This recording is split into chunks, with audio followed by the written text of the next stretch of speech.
Shijagiphiji hariba wari asi reality da yumfam oiba amadi imagination anida mix tawduna izaba wari amani. Wari asi tha amada anirak day to day Jiribam gi Facebook page amadi YouTube channel da miyamna tabiba yaragani. Wari asi iriba Binila Khumukcham Jiribam gi babupra da leibina masa differently able oirabasu khutna iba ngamdrabasu khongni izaba wari macha amani. Wari asi pathokjariba Phaja L. Miyamna day to day Jiribam gi Facebook page amadi YouTube channel sing follow amadi subscribe tawbidaba oirabadi atubada takshinbiduna wari asi mathang manaw naina tabiduna wari asi mahau lawminasi. Shijagiphiji Episode-1 Tona school mamangda yamna sauna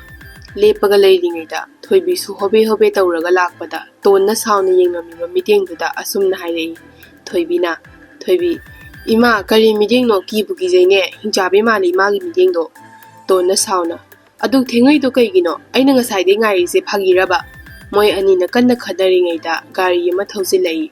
moi ani na yekthokpada bini ga mapa ga oirami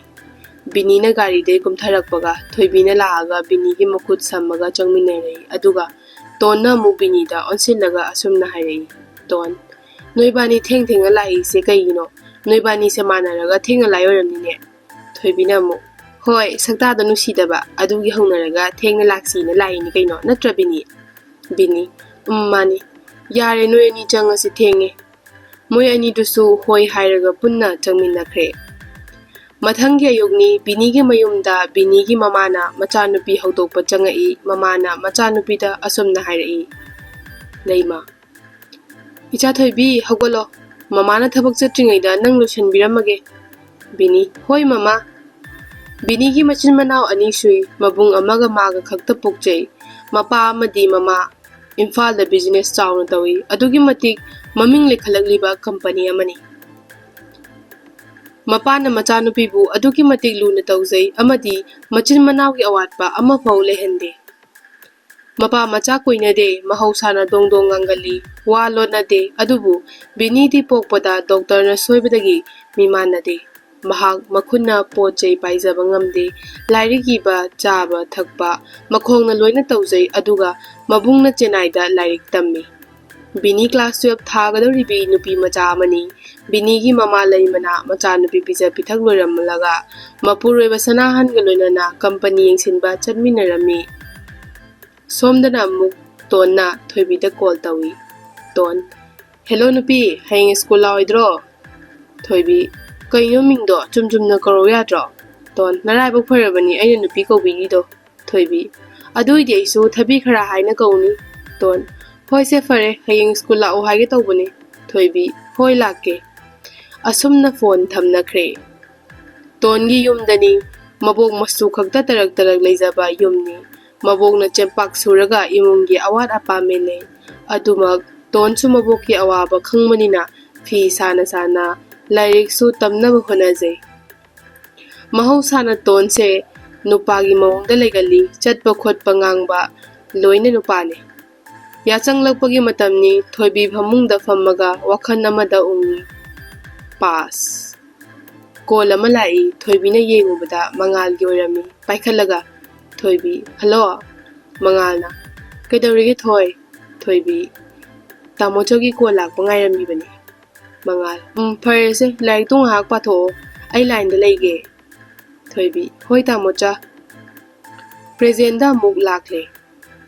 thoibi mama na kaurak paduda wakhan lae tabna mapi te tholaga mama gi nak da chatkhre thoibi hoi gi imung middle class family ni mapa gi maming na joy amadi mama gi maming na nandani mapa na business macha tawraga yum puri bani mama su mapuroi bagi business da mateng tawjai thoibi gi machin manaw ahumni mabung ani gi marakta naitom yauzabini taiba ngan ba hoigi imung yamna chawi makhoi loina London da lei mapa gi mayamba manaw nupa yum loina thangnei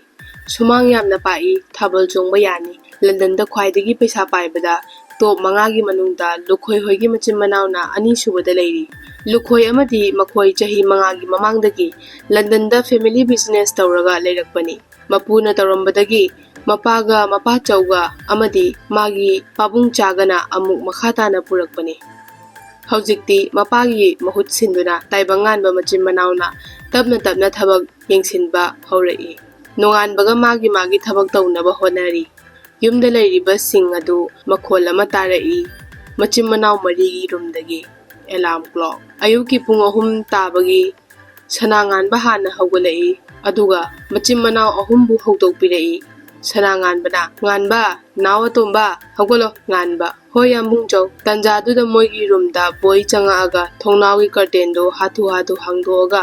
nganbagi manakta la aga sumna hairei boy yambung kai tawjaroge nganbana ai ngasi thabak ngan na chatkani chak to ngan na semu chak thingi ko boy na wakhanda nungki ngan na chaga dum semiba chak sibu thingi kaina nupa aduna mangaga lekhibaduda nganbana khangkau kaurei boy nangi honabi to mo horabra boy ikhangkhangna khangi hoi semage yambung nganba yare chalo yeningdina sakto gym sanabagi protein semaga thamamo boy machinda kaino solaga chatkre thabak tawramdaidana boy haina kaurakani aduga hojingna yeningde kainaga nganba hoigi machin manaw hawgalaga bathroom da fresh oiba changkhre boy angang oiringaidagi lukhoina machagumna yolakpani boygini haibada kanaso leitre mana gyan tarakpada magi yambungbu karida soihigadagi yengsinjai boygi haibabu yumgi manung mapan amadi nganbabu cheksinna senaba magi chaba tumba chatba pumnamak yengba magi mathauni boy machinda kari no khara ngangjarabasu magi yambungdi adugi matik nusijai amadi nganbana phana chairabasu saude kaigino hairadi magi yambungse khara sagwallasu mabukta kayum leite khanbanina saurude nganbana su boybu yamna nuksi maga hek pominaba manawgum luna tawjai tha amagi matungni Tampasana Girls Higher Secondary School gi lambi se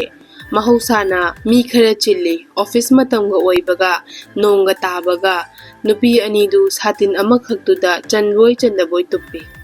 thoibi ton ai chole ton chochauna ai chotraga loiri